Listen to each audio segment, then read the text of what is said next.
I want to start off by saying that we are disappointed that it's now 12:30 in the afternoon. We understand the House has broken for the day, for lunch, and no one from the ABA has come out the front door. So it appears that they're all going out the back door to avoid seeing the members of the Marine Ports Division and, of course, the members of the Bus Operator and Allied Works Division of the BRU. We had that meeting. We had a meeting this morning with them, and as you can see, they are very concerned about the tabled legislation that the minister tabled on Friday. I understand from certain MPs that the legislation has been put off till Friday, so instead of being debated today, it will be debated on Friday. As you can see, the members are very concerned about the legislation, the proposed new legislation, how it's going to take the rights away from them. The right to strike, which is an ILO basically document that says that a right to strike is a worker's right to do exactly that. When we look at making public transportation an essential service, we don't see the need for that. It's not a matter of life and limb. When you look at the reason why we made all those areas essential back in 1975, whether it was hospital, whether it was docks, whether it was telco, whether it was the Balco, you look at all those services, those are essential services as relates to life and death situation.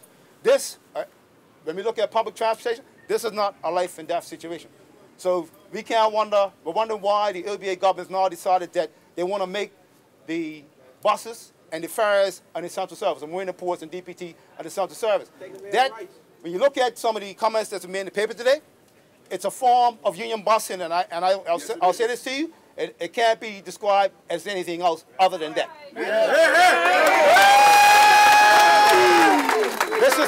This is not 1834. We're not going back to slavery. We're not going back on the plantations. It's certainly not going to happen. You know, this action by the government is nothing short of union busting.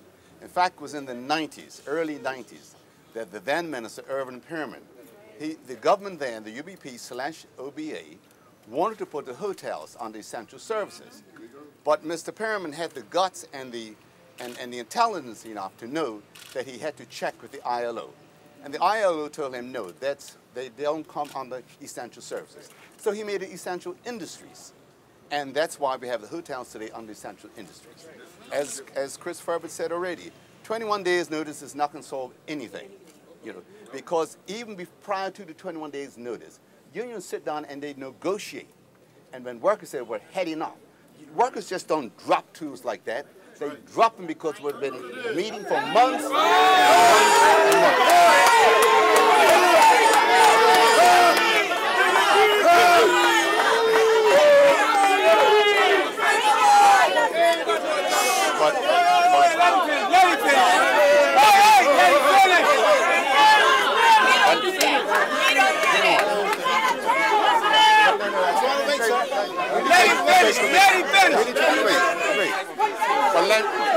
Let me say this here. Stop! Listen! Let me say this here. You heard Fahy on the TV last night said he consulted with the union. That's rubbish. He did not consult the union. And that's all this government does. They say one thing and does the other. Be careful. Be careful always, right? The union, you must stand up for your rights. And these issues here, you got to take to your feet because they're trying to privatize you. They're trying to cause unemployment with the workers, right? Attack those people that are responsible. You know, we can't take this no longer, right? This is 2014. This is not 1962, right? But we can go back to 65 if you want to. We can go back to 81 or we can go back to 91. Yes, sir. Yeah. I've said from day one that we are here to collaborate. I want to find out what the real issues are as far as the collaboration and the due process is concerned. So I need to hear what's going on. So I have not spoken to... Stop and listen, everybody, listen! Show respect! And so I'm looking for Mr. Furbert to come to me. Brothers and sisters, listen up, everybody, listen up. Listen up! Come on. Listen to the president. Let's have some respect, right? Thank you. The Prime Minister's talking. Let's hear what it's got to say first, and then if we want to make whatever comment we want after that, that's fine. But let's do it respectfully, okay? Let's do it respectfully. Yeah, let me just assure everyone that is here, this is not about taking away anyone's jobs. We have already committed that we would not be taking anyone's jobs away from them. We have made that commitment. I have said it over and over. We are not looking to have anyone lose their jobs. What we are looking for is a collective responsibility to the people of Bermuda. And if we can find a way to collectively be responsible, then that is the way that we need to go. Now, let me finish. Let me finish. Let me finish. Let me finish. Nothing to do with essential service. Don't be trying to push. Get to the point. Let me get to the point. All right, you made your point.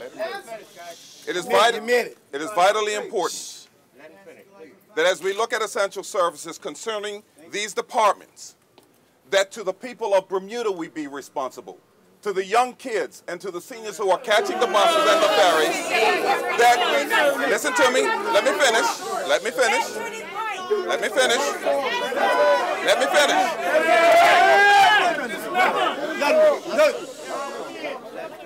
There has to be a limit, and what we want is a responsible way of being able to say if there is a need and we have a disagreement and that we are going to put down our tools, that we give the people of Bermuda a responsible time to be able to do that.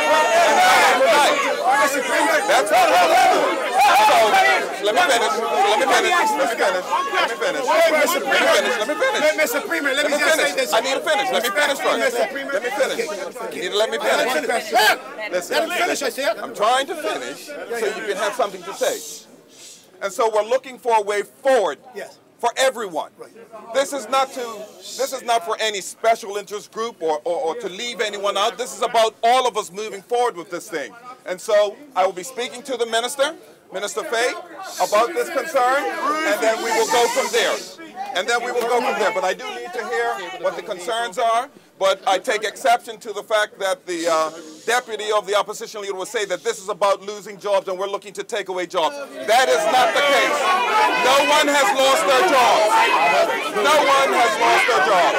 So listen, it's about losing jobs. All right? Mr. Premier, today our concerns it's not about mutualization, it's not about outsourcing, it's not about privatization.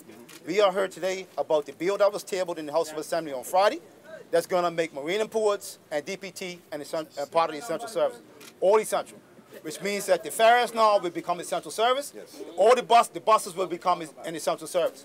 We're concerned about that because we believe that's taking away workers' rights as relates to the right to strike, the right to withdraw to live because they're not satisfied with something that's taking place. And that has to be the international right to do that. Yes. That's my labor that we're talking about. I should have a right to down my tools because I'm not satisfied with something that somebody's done to me. You can't take that right away from me. If you take that right away from me, it looks like we're going back to slavery. It looks like we're going back to slavery. So if we can sit down,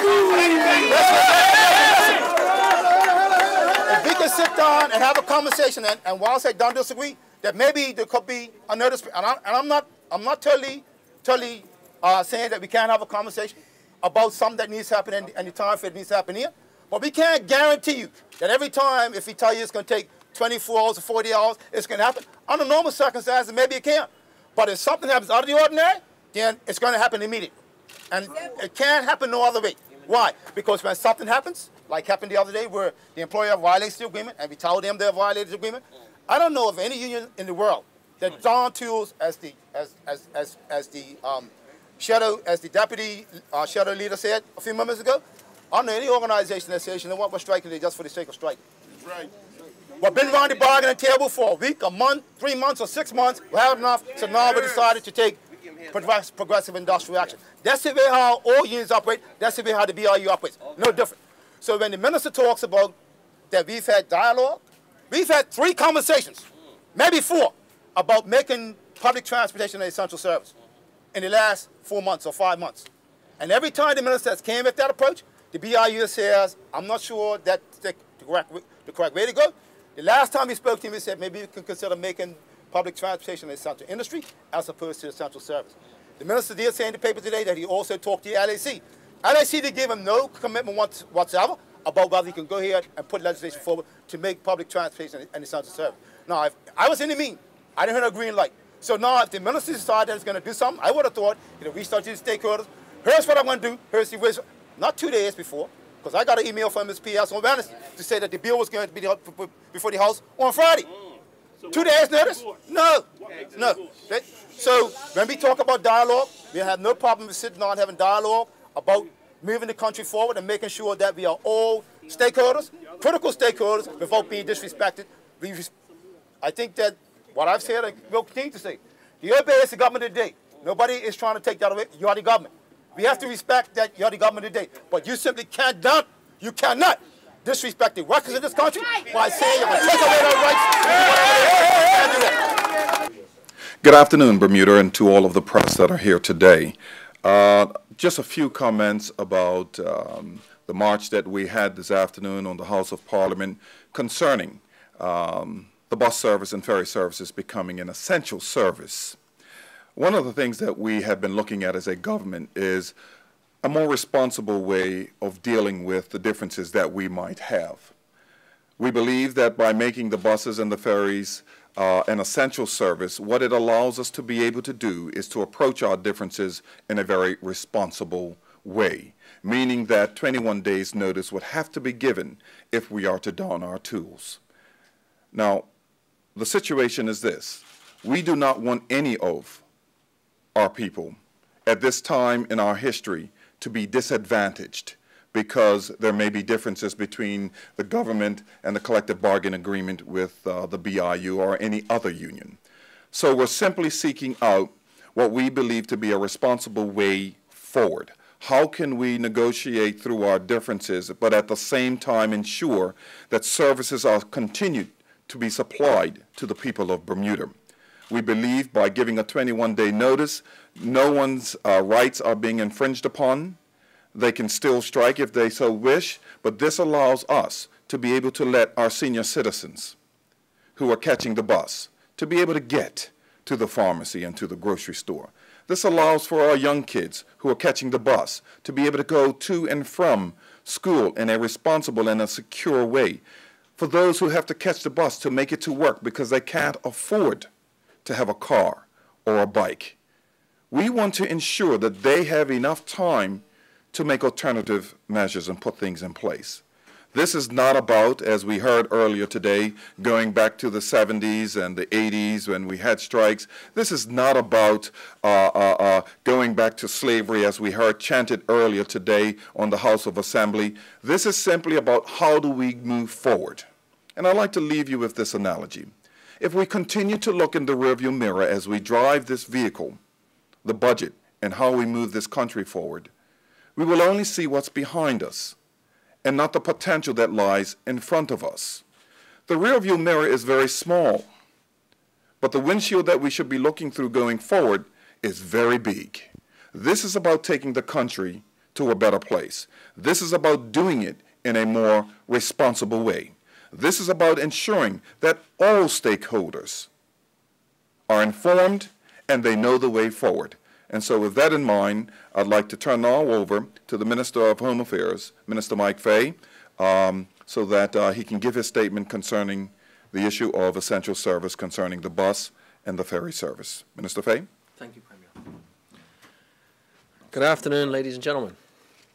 As you're already aware, the government has tabled a bill entitled Labor Relations Amendment Act 2014. The purpose of this bill is to designate by inclusion into the first schedule of the Labor Relations Act 1975 public transportation as an essential service. For the sake of clarity, I want to take just a moment to reiterate a few of those services that are already considered essential. Electricity, services provided for the protection of the public health and the prevention of disease, including the collection, transportation, processing, and disposal of trade and domestic refuse and sewage, hospital and nursing, domestic and industrial gas, port and dock services, including pilotage, tug and line boat operation not connected with cruise ships, fire, lighthouses, air and marine traffic control, the refueling and maintenance of aircraft to the extent that it is necessary to maintain the essential services, the loading and unloading of mail, medical supplies, foodstuffs, cattle and chicken feed, and all supplies needed to maintain any essential service specified therein, and the transport of such goods to their proper destination. Transport necessary for the maintenance of any essential service specified therein, and the maintenance of that transport, telephone and overseas telecommunication, meteorological services, airport security services, ground electronic maintenance services connected with the safety of Bermuda Airport and aircraft, and airport infrastructure support services, crash, fire, and rescue services, and air navigation services related to the Bermuda Airport. The latter four of those were added to the schedule in 1995. Much has been said in certain sectors of our community about the fact that public transportation is not an area that the International Labor Organization lists as an essential service. Let me take this opportunity to make some things very clear. Over time, the supervisory bodies of the ILO have brought greater precision to the concept of essential services in the strict sense of the term for which strike action may be prohibited. In 1983, the Committee of Experts defined such services as those that the interruption of which would endanger the life, personal safety, or health of the whole or part of the population. The definition was adopted by the Committee of the Freedom of Association shortly thereafter. Clearly, what is meant by essential services in the strict term of the words depends to a large extent on the particular circumstances prevailing in a country. Likewise, there can be no doubt that a non-essential service may become essential if a strike lasts beyond a certain time or extends beyond a certain scope, thus endangering the life, personal safety, or health of the whole or part of the population. Thus, the committee has considered it to be essential service in the strict sense where the right to strike may be subject to major restrictions or even prohibitions. In short, the ILO says essential services are those services where strikes are prohibited or severely restricted. The only service in Bermuda like that is the police service, which is prohibited from striking. The Bermuda model of essential services is a hybrid, since Bermuda essential services can still strike, but with a 21-day strike notice. As I have said before, the disruption of the public transportation services, and the Premier has said this as well, negatively impacts the island, as most commuters find themselves at the last minute having to make alternative travel arrangements, whether to work, home, or school, as is in the case with our children, until the industrial action is resolved. Not only does it cause great inconvenience, but it has an adverse effect on Bermuda's economic health, as well as our reputation as a premier tourist destination. The consequences of these actions are costly to Bermuda, with the knock-on effect being the loss of fare revenue, as well as the opportunity costs, that is, the loss of future visitation, given the word-of-mouth factor, owing to Bermuda becoming more known for its unreliable public transportation services. The lucrative cruise segment, which we are making every effort to sustain and expand, relies heavily on the public transportation services to facilitate passenger movement around the island. It is for this very same reason that during the past year of meetings held with the cruise ship executives and other entities wishing to establish business in Bermuda, one of the key concerns that continues to arise is the uncertainty of our labor industry, especially relating to public transportation services. Irregular industrial action in this area does in fact represent a serious challenge to the economic well-being of Bermuda. This was in fact recognized by the previous government, who purportedly agreed with the BIU a cooling-off period of 72 hours for all BIU workers prior to taking industrial action.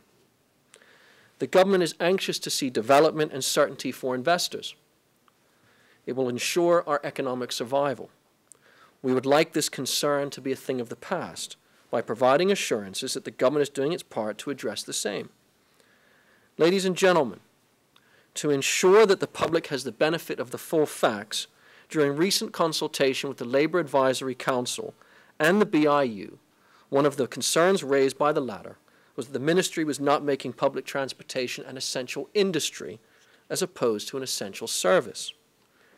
I must reemphasize, and for clarity, that an essential industry, as prescribed in the 4th Schedule of the Labor Relations Act 1975, lists the business of a hotel as an essential industry only. Public transportation is a service that the government of Bermuda provides, which our residents, including our school children and visitors alike, come to depend upon as one of the most efficient public transportation services in the world. So as I have already said, when irregular industrial action occurs, this causes a major disruption to service, which negatively impacts on the efforts the government is trying to make with respect to growing the economy, which we are now starting to see. It is important to note that essential industry disputes do not provide for strike notice to be given. Based on our consultation with the union, and I reiterate, there was consultation despite what has been said in the press, it would appear they may be concerned about the implications of passing this legislation that they say could potentially undermine their bargaining power or their right to strike. The Premier has made it clear, and I will make it abundantly clear again, that the government is not trying to remove the union's ability to strike should they not be satisfied with any progress relating to industrial disputes. On the contrary, the government is simply looking to require a 21-day notice period prior to withdrawal of labor. And this 21-day period represents a cooling-off period, which provides management and the union an opportunity to resolve their grievances prior to escalating the matter. The government believes in the rights of workers. That is a fundamental principle of labor.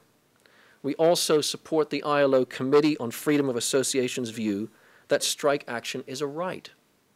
However, the ILO has made it clear as well that attached to that right are the following prerequisites. 1, the obligation to give prior notice. 2, the obligation to have recourse to conciliation, mediation, and voluntary arbitration procedures in industrial disputes as a prior condition to declaring a strike, provided that the proceedings are adequate, impartial, and speedy, and that the parties concerned can take part at every stage. We have that now.